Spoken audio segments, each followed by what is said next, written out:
Hi there, I'm Noel Plum, and you are watching The Atheist Edge. At least you will be in a minute.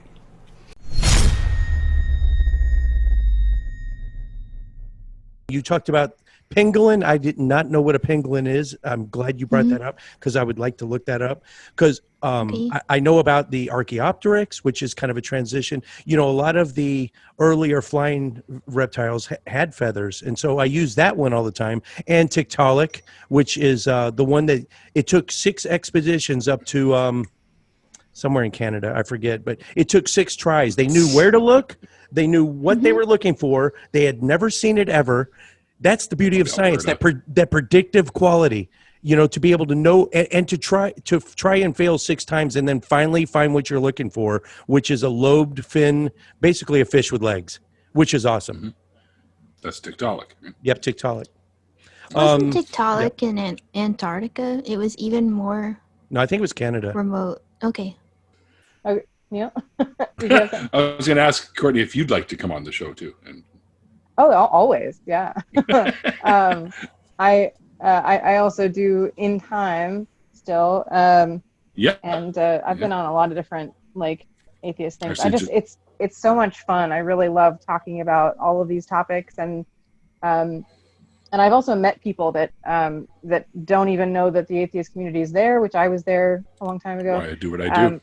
Yeah, exactly. And I really, really love giving a face that's personable and not combative to religious people, because a lot of the time they'll get those little sound bites and they think that the firebrands are the only representation of atheism, and Yeah. so I really love kind of giving that other side and humanizing it, and building bridges. So Yeah, I've been on a lot of different things. we're not all David Silver douche. Yeah, Well, yeah. Firebrand is a method, and Yeah. it's a method that works, but it doesn't work for everyone, and we can attack it from different Right. angles. And you I know? and I love the firebrand. I love that that's there. I think there's always a place for that. But it does kind of sometimes monopolize the image of the community, and so I definitely really love talking about things. And I actually have the people that don't really know of the community, they'll get into a topic like some of these topics, and I can speak on it all day long because I have so much practice for the last 10 years talking about these things and having those conversations in a nuanced way.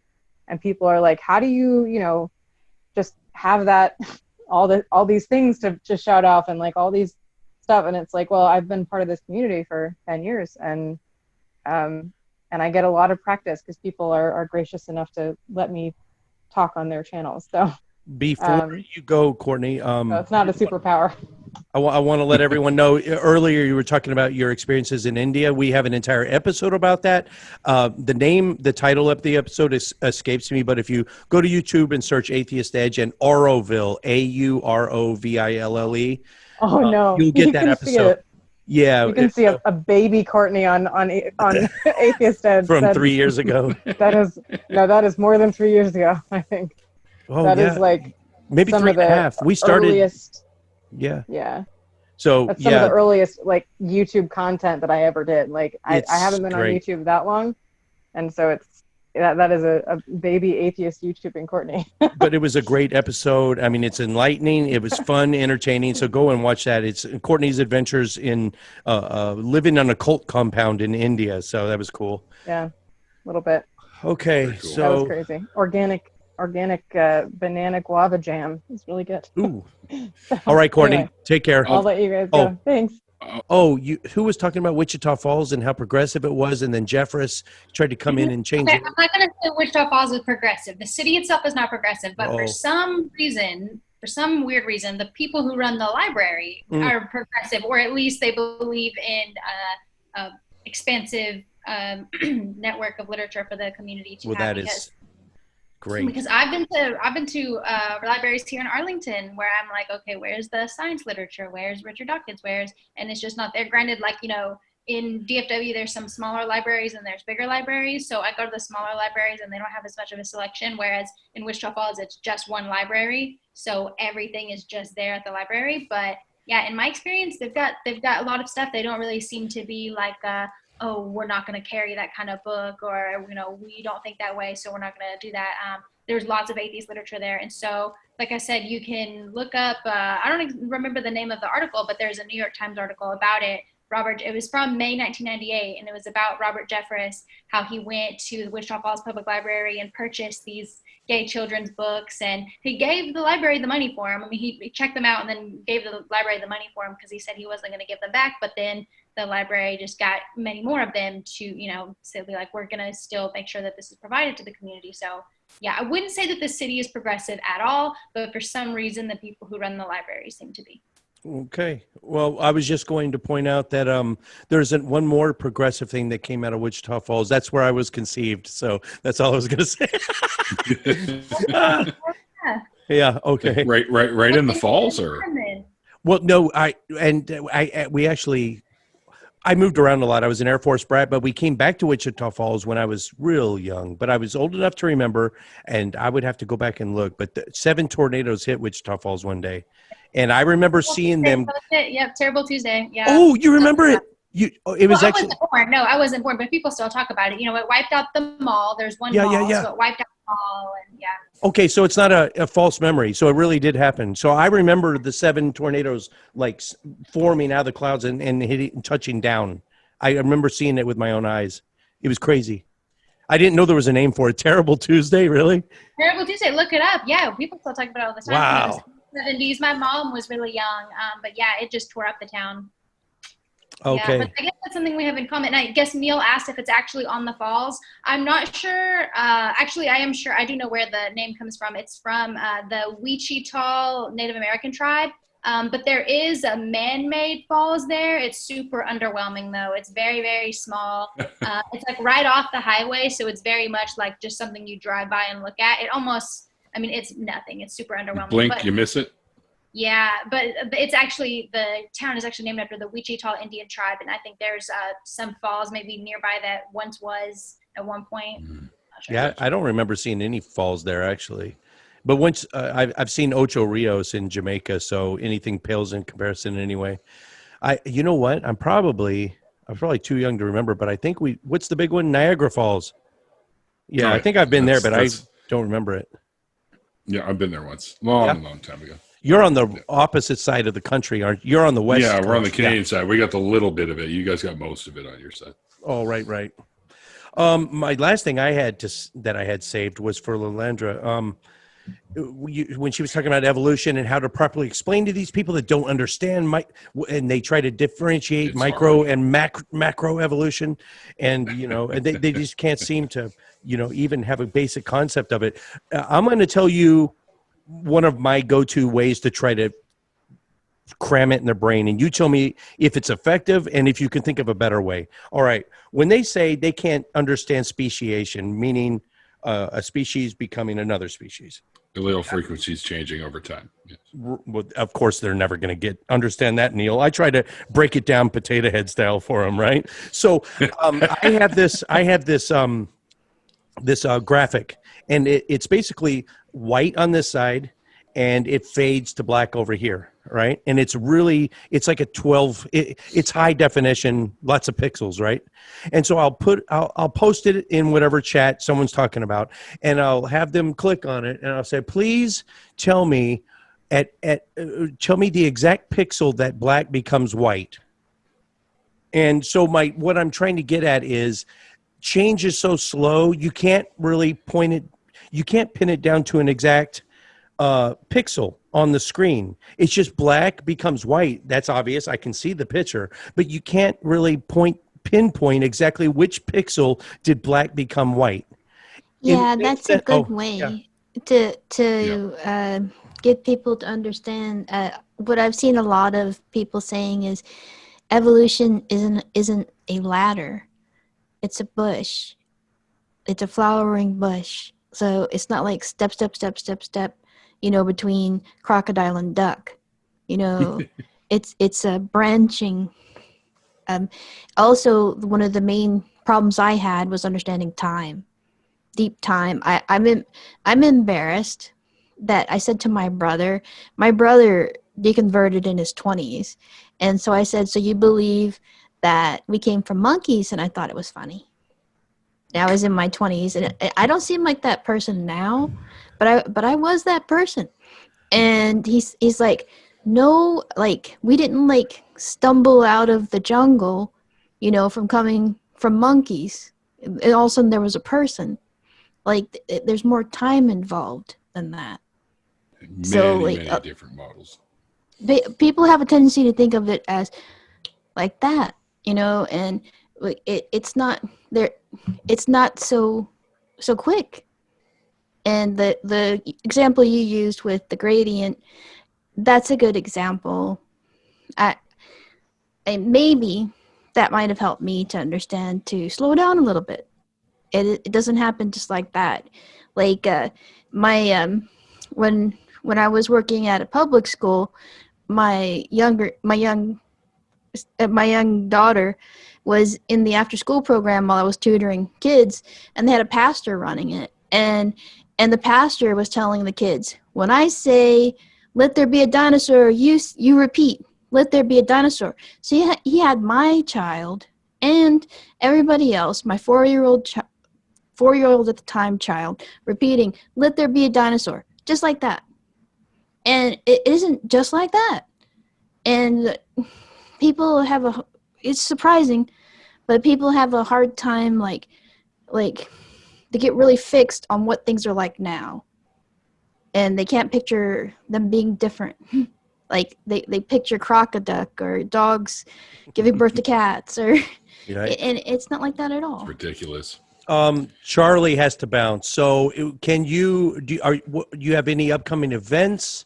Anything going on? Are you speaking anytime soon? I know the pandemic has everything. Yeah, not anything like that.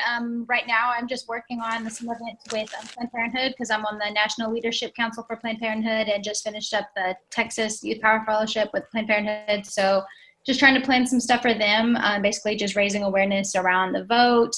We are going to be launching the Constitution Challenge with Metroplex Atheists at the end of this month, though I'm not sure how much I should talk on it. Well, I guess if you're not going to really air this until later, I will just say check out the Metroplex Atheist Constitution Challenge. Probably have already been launched by the time this part of the video comes out.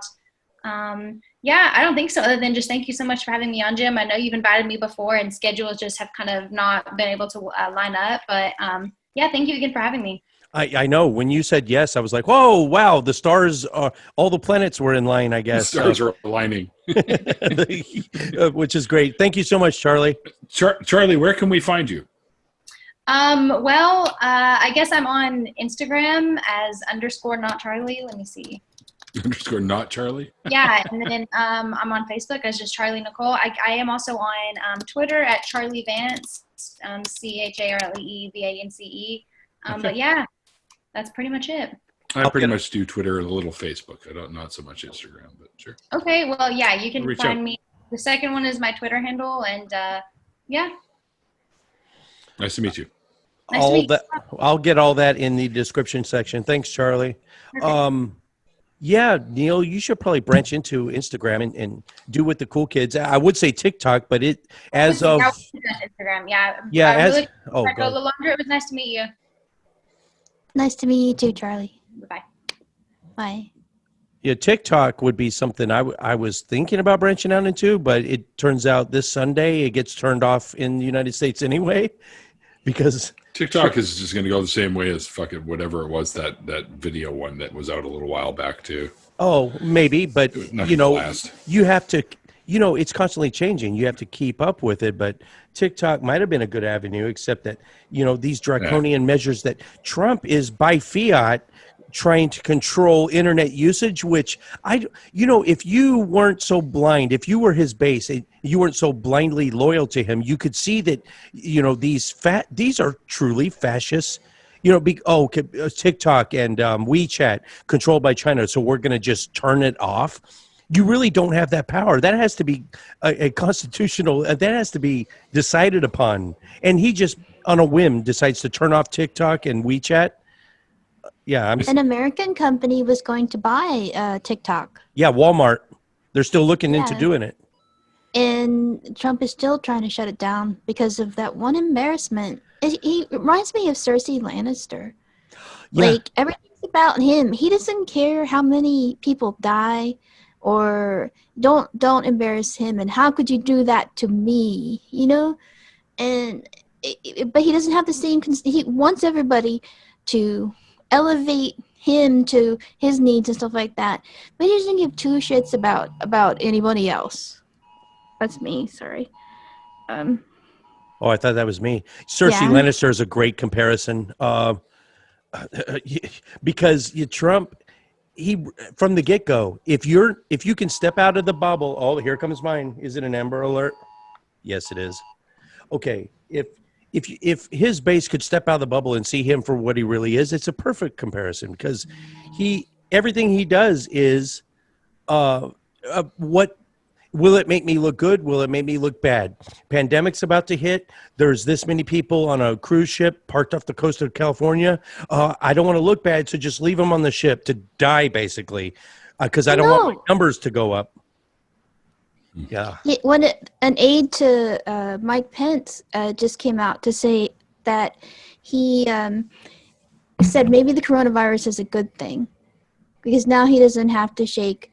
I don't remember if he said those horrible people, but basically, like people his own supporters, he doesn't want to shake their hands. But you die for me. Throw yourself on the sword for me.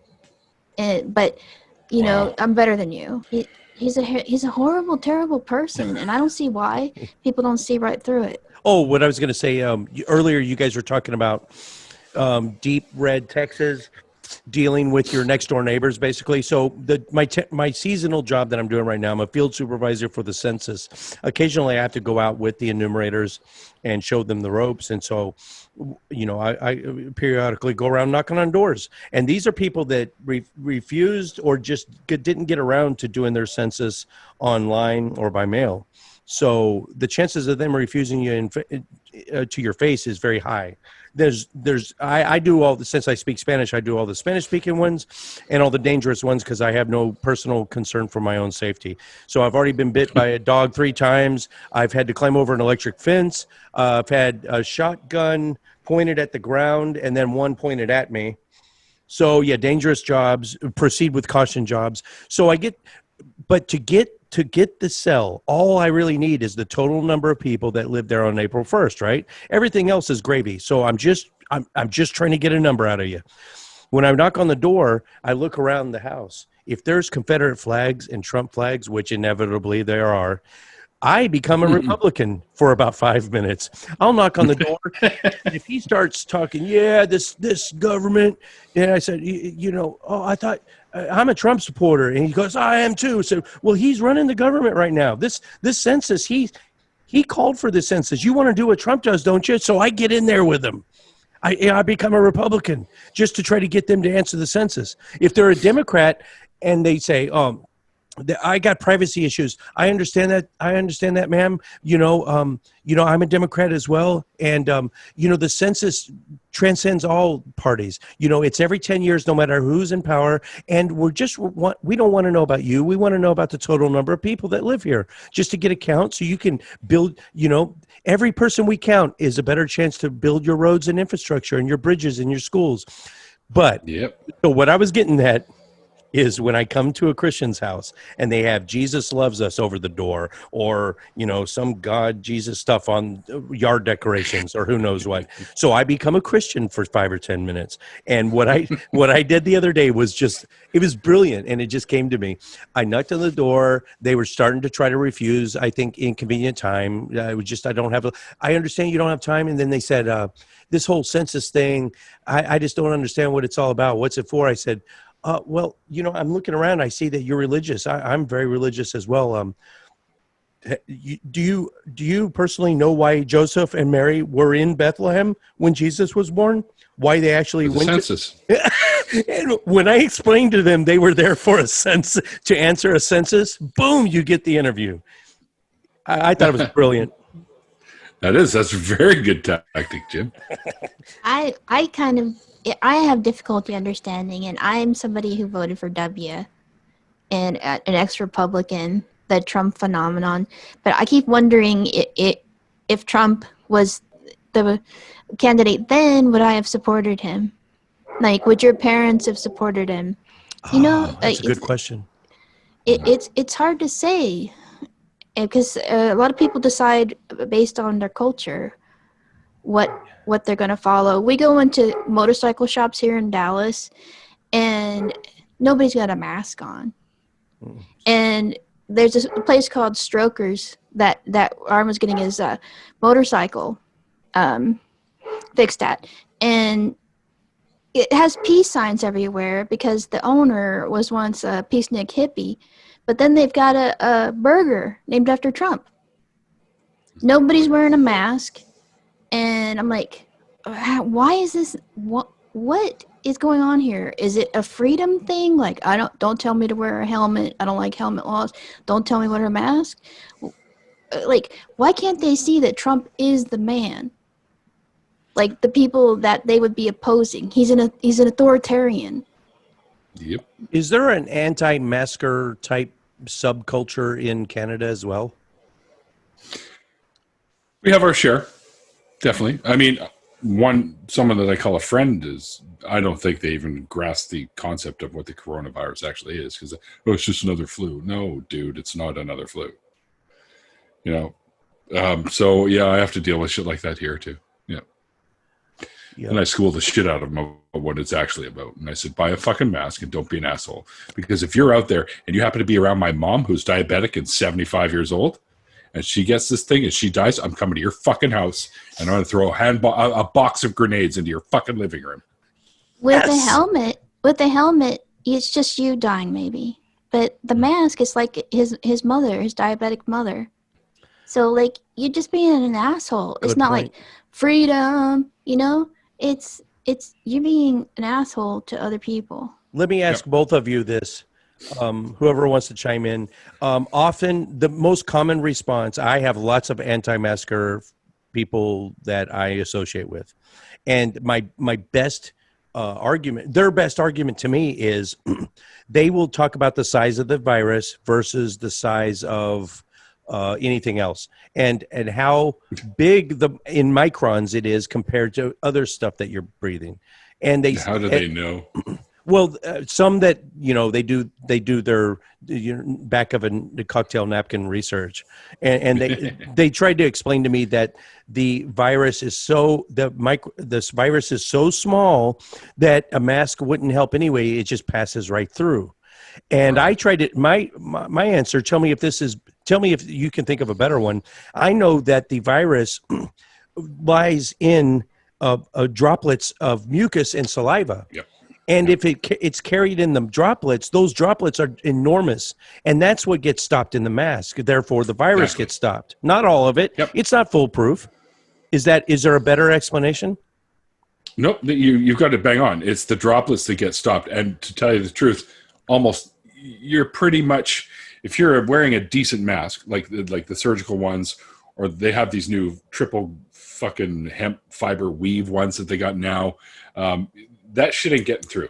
The droplets will not get through. Thereby, the virus will not get through. And also, it's hard to intake it as well. Like it won't come through to you either if someone else has decided that they're going to be a douche and not wear the mask. I hate that. That's a personal pet peeve. When people make these pseudoscientific explanations, and really there's a political bias behind it that they're trying to, you're making Trump look bad with the mask or whatever, and therefore they're not going to wear it. And I despise that. I would explain it this way: if you think that masks aren't effective and yes, talking about how the virus is carried in droplets is important. Like, try not wearing underwear and like passing gas or something. Like, see, I don't mean to be timid about it, but passing gas, it's gonna I'm gonna be more embarrassing here. And try passing like a wet fart. So like, you're going to want to wear underwear, right? The mask serves that same purpose.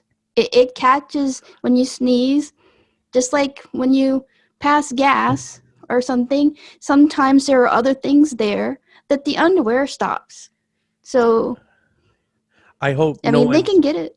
I hope no one's eating while watching this video, but Bill, I'm also, if you don't know, not just methane and other chemicals come out in flatulence, but also actual particulate fecal matter comes out. And underwear stops a huge percentage of that. Exactly. And when you smell a fart, you're smelling the methane, but also you're getting actual tangible particulate fecal matter from their butt in your nose. So thank you for wearing underwear. Yes. If you do. Yeah. Not, I didn't mean to start a commando or not debate, you know? Right. But it's true. It's a good argument. I like it. Okay, we're gonna wrap it up. So I would My like mic wasn't on. I would like to thank Lilandra again for taking this chance on us. I don't know how much you want to talk about this, but Lilandra, prior to this, was all for doing it. She said yes immediately, but she began to have some hesitation based on, she started thinking about it a little more deeply, the implications of it. She understands the online community, how toxic it can be. Hopefully I set her mind at ease a little bit about the nature of this show and how we really seek to be civil. And only once in our history did somebody just get up and walk out and not shake our hand afterwards, you know, and it got ugly once. Now, we're not immune to drama. We try to let it roll off our back like water off a duck's back. We try very hard, but we're not going to be immune to drama. There's going to be the nastiest comments you could ever imagine in the comment section. I don't have sometimes to imagine them. Okay, yeah, you already know. I've been on YouTube. Okay, that's right. You got your own channel. Yeah, but it's very, very science based and very kind of. I try to stay there. Yeah. Yeah. Yes. Hey. Well, that's why we're really glad to have you, because we have someone that has, because Courtney's got the whole mind. You know, she's working on her master's degree in psychology. She's got the whole and the neuroscience of it, and what you're thinking, which is free will and determinism. And Courtney's got that covered. I've got the apologetics, counter apologetics, 2 books on, you know, how to argue with Christians. So you've read the Bible 7 times, the Vedas, the Upanishads, the I Ching, the Quran, every hadith there is. So I got that covered. We needed someone with a little bit of science background. So that was the main reason. I accepted it first because I know you and Courtney are nice people because you live in the DFW area. Nice. So I've been to events and met y'all before. And I've seen some of the things you do, like the Metroplex signs. And so I know that you're not someone who is trying to like be like edgy to get attention or despite the name. Oh, Atheist edge. You explored Okay, you. You got me there. But I'm kind of in a transitional part of my life. My mom died a month ago. I'm so sorry. And on top, and at the same time, my kids moved out to college. So it's the empty nest syndrome. Like, what am I going to do with my life? So I answered a little quickly because I was like, well, I need a new project to distract myself. And then I started to think about it, and I've had some kind of negative experiences in the atheist community, particularly over social justice, and people have been kind of mean about it. I just so you know, just to full disclosure, in the past I have been somewhat critical of certain aspects of social justice, and that means I don't want to scare you away. Every time Courtney and I have discussed the topic, I've conceded way more than she has. So I'm in a process of learning. Like I said, I'm a centrist. I'm just barely left of center. So you and I are sociopolitically, and that's what's great about this show. My big fear, though, I think we can get past all that. My big fear, though, I saw the big names that were on your Facebook when you expressed some hesitation.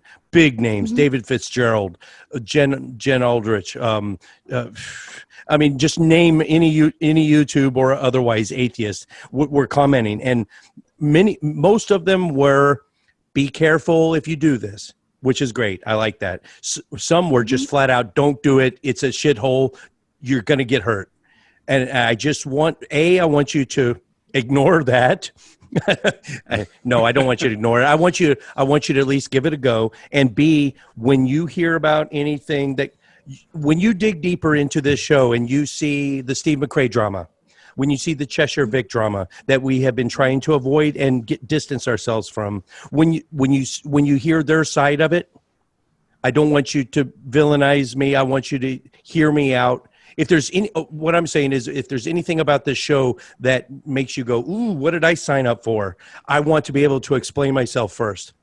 On the Steve McRae thing, I'm kind of aware of him through Arn, that he can be kind of antagonistic. Ooh. But yeah. Like, so what they're expressing is that they've seen the behavior I'm talking about online and on YouTube, and I don't mind if people are learning. And I learned myself. I'm a former Republican. Like, I wasn't born knowing everything. Nobody was. But I do mind people that talk all over people, make it a big debate when it's somebody's rights and stuff like that, and they're not affected by those rights, like people who debate Black Lives Matter, and it's not just debate it, but like they don't understand it, but they're opining on it, and things like that, where people give opinions where they're not really well informed. And I don't mind somebody who when I talk about an issue like that, and that's one of the things that sticks out to me, because I was raised in Texas and I'm biracial, and a lot of people see me as Asian. So I've had issues with racism in the past, and even in the community too. And people understand when they're being racist, and if they respond in a positive manner, like, I think most everybody, because we're raised in a racist culture, has some things that they need to work out, even me.